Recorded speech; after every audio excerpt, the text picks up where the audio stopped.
हरिः ओम् श्रीगुरुभ्यो नमः। सदाशिवसमारम्भम् शङ्कराचार्यमध्यमम् अस्मदाचार्यपर्यन्ताम् वन्दे गुरुपरम्पराम्। श्रीकृष्णपरब्रह्मणे नमः। नारायणम् नमस्कृत्य नरं चैव नरोत्तमम् देवीं सरस्वतीं व्यासं ततो जयमुदीरयेत्। ఈవేళ మనము 4వ అధ్యాయము 11వ శ్లోకం కొంచెం గ్యాప్ వచ్చింది కదా. 11వ శ్లోకం.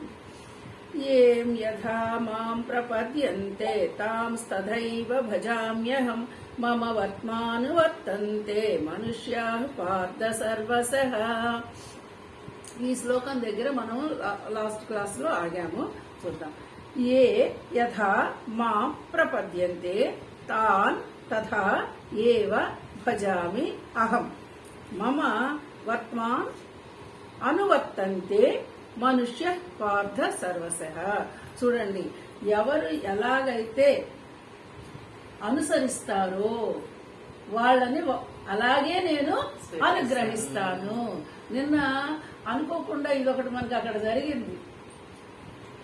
అది గురు పూజ మహోత్సవంలో. మళ్ళీ వివరం చెప్తా. ఓకే,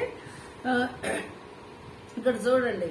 పార్థ అంటే ఎవరు నన్ను ఎట్లా సేవిస్తారో నేను వారిని అట్లానే అనుగ్రహిస్తాను అని చెప్పి మనకు చెప్తూ, మనుషులు అన్ని విధములు నా యొక్క మార్గమును అనుసరించుదురు అంటే చూడండి, ఇక్కడ మనకి భగవాన్ అనుగ్రహం కావాలి అంటే మనం ఏం చేయాలి? ఈ శ్లోకంలో చెప్పే మాట అది.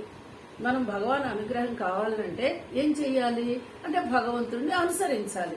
అనుసరించాలి అంటే ఇదేంటండి బాబు, ఆయన అనుసరించడం అంటే ఏదో మీరంటే చెప్తున్నారు, మా టీచర్ గారు చెప్పిందని మేము అలాగా ఫాలో అవ్వడానికి ప్రయత్నిస్తున్నాము. ఇప్పుడు భగవానుడు మాకేం చెప్పాడు? అవన్నీ అర్జునుడికి కదా చెప్పాడు. అర్జునుడికి చెప్పాడు, అర్జునుడు అనుసరించాడు. ఓకే, ఇప్పుడు మరి మేమేంటి ప్రశ్న వేసుకోవాలి కదా.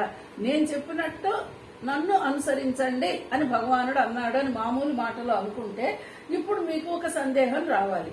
అవును, నేనేం అనుసరించాలి? అర్జునుడు కదా అనుసరించాడు. ఇప్పుడు నాకుగా ఏం చెప్పాడు కృష్ణ భగవానుడు?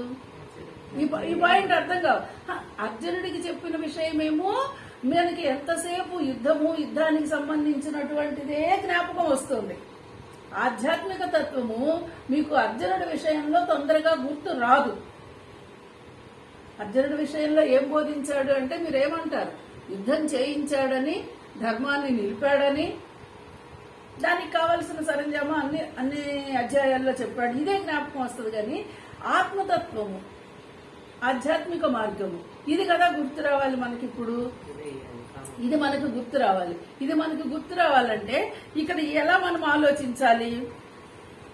నన్ను ఎవరు ఎట్లా సేవిస్తారో నేను వారిని అట్లాగే అనుగ్రహిస్తాను అంటున్నాడు.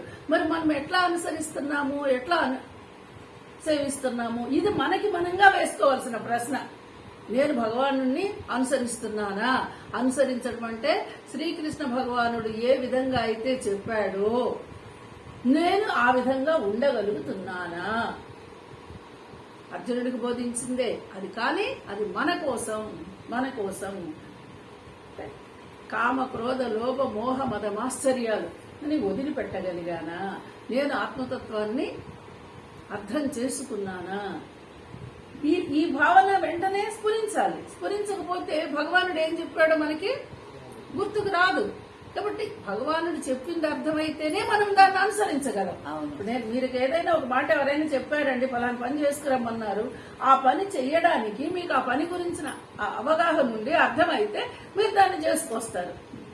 మీకు ఆ పని గురించి అవగాహన లేకపోతే మీరు అది సింగడు అడ్డంకి పోను పోయాడు రాను వచ్చాడు అన్నట్టు మీరు వెళ్తారు వస్తారు, కానీ ఆ పని గురించి అవగాహన లేదు. ఇప్పుడు మరి ఇక్కడ భగవానుడు చెప్పింది ఏంటి? నీ పని, నీ స్వస్వరూపాన్ని నువ్వు తెలుసుకోవయ్యా. నువ్వు ఎవరిగా ఉండాలి? నువ్వు నేను ఒకటే.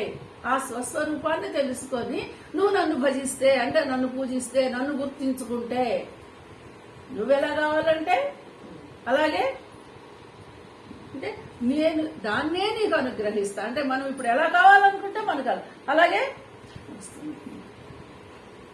మనకి కొంచెము తేలిగ్గా అనిపిస్తుంది, కానీ మనము ఆయన ఎలా మనకు అనుగ్రహిస్తాడు అనేది నువ్వు ఎలా కోరుకుంటే నీకు అలాగే అనుగ్రహం దొరికింది.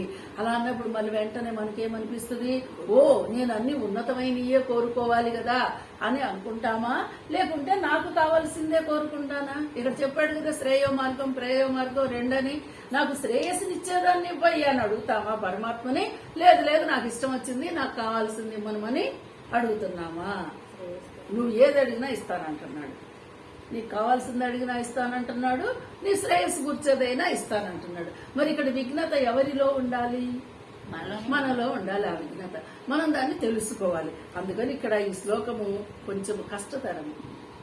మనకి అసలు భగవాను నిజంగా ప్రత్యక్షమై 4 చేతులు పెట్టుకొని శంఖచక్ర గదా పెట్టుకొని మన ఎదురుగా నుంచిన ఏం అడగాలో తెలియదు, మనకి తెలీదండి, తెలీదు, అడగలేము. నువ్వు ఆయన వచ్చేది అలా లేదు, కానీ ఒకవేళ వచ్చినా ఏం అడగాలో తెలియదు. ఏం అడగాలి మనం? నువ్వు నేను ఒకటే కదా, నీలో చేర్చుకో, నాకు మళ్ళీ జన్మ అక్కర్లేదు.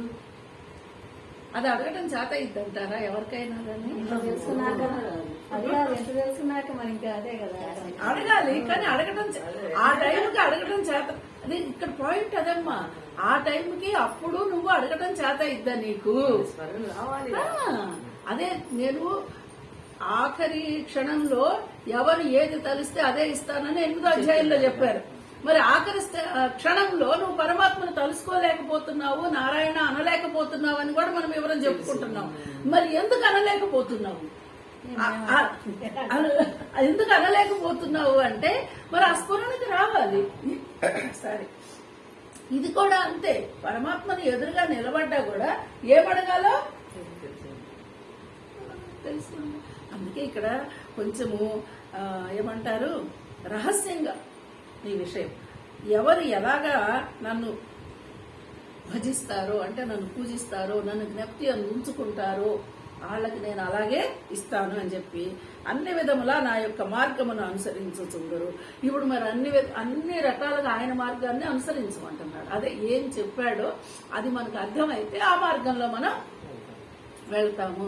లేకుంటే మనము ఏదో అడగడము, కోరికలు తీర్చుకోవడము, నేను అడిగింది ఇస్తాడని ఈ భావనలోనే ఉంటాము. కాబట్టి ఆయన మార్గాన్ని మనం అనుసరించాలి అంటే ఏ కోరిక నిష్కామ కర్మ, నా డ్యూటీ నేను చేస్తాను. ఏ కోరికలు కోరినా కోరకపోయినా వచ్చేది వస్తుంది, రాంది రాదు. రావాలి వద్దు అని కూడా నేను అనుకోవట్లా. ఎందుకు అనుకోవట్లేదు అంటే ఆల్రెడీ ఫిక్స్ అయిపోయింది కదా, ప్రారంధాన్ని అనుభవించడానికి వచ్చానని అర్థం అయిందిగా, ఇంకా అడిగేదేముంది.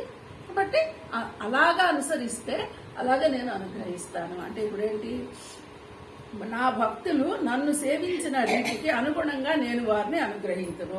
మనుషులు అందరూ వివిధ రీతులలో నా మార్గమునే అనుసరిస్తారు. ఎవరు ఏ రకాలుగా, ఇప్పుడు చూడండి ఎన్ని మతాలున్నా, ఎన్ని కులాలున్నా, ఎంతమంది దేవతలను మనం పెట్టుకున్నా, ఎన్ని రూపాలు పెట్టుకున్నా అన్నీ ఒక్కరికే చెందుతుంది అన్న భావన వస్తే వాళ్ళు నన్ను అనుసరించిన వాళ్ళు అవుతారు. అలా కాకుండా నా మతం వేరు, నా దేవుడు వేరు, నా పూజ వేరు, నా సిద్ధాంతం వేరు అన్నారనుకోండి, గంగ వేరు గోదావరి వేరు అన్నారనుకోండి, వాళ్ళు నన్ను చేరలేరు. అది నా మార్గం కాదు, నా మార్గం కాదు. అది నా మార్గం ఏమిటి అంటే సర్వము ఒకటి, అందరిలో ఉన్న పరమాత్మను గుర్తించడం, అది నా మార్గం, అది నేను బోధిస్తున్న మార్గం. ఆ మార్గంలో నువ్వు ఉంటే నన్ను అనుసరించిన వాడిని అవుతావు. సో కాబట్టి నన్నే చేరడం అనే మాట ఈ శ్లోకంలో లేదులే, ఇంతవరకే లేదు. ఇలా మనం ఇంకా నా మార్గాన్నే అనుసరిస్తారు. నా మార్గంలో, మరి ఆ మార్గంలో వెళ్ళిన వాళ్ళు అందరూ కలవకపోతే ఏం చేస్తారండి? మార్గంలో వెళ్ళిన వాళ్ళు ఆయనలోనే కదా కలుస్తారు. ఇదే. సో కాబట్టి ఈ విధంగా ఓం పూర్ణమద పూర్ణమిదం పూర్ణాత్ పూర్ణముదచ్యతే పూర్ణస్య పూర్ణమాదాయ పూర్ణమేవావశిష్యతే. హరి ఓం. శ్రీ గురుభ్యో నమః.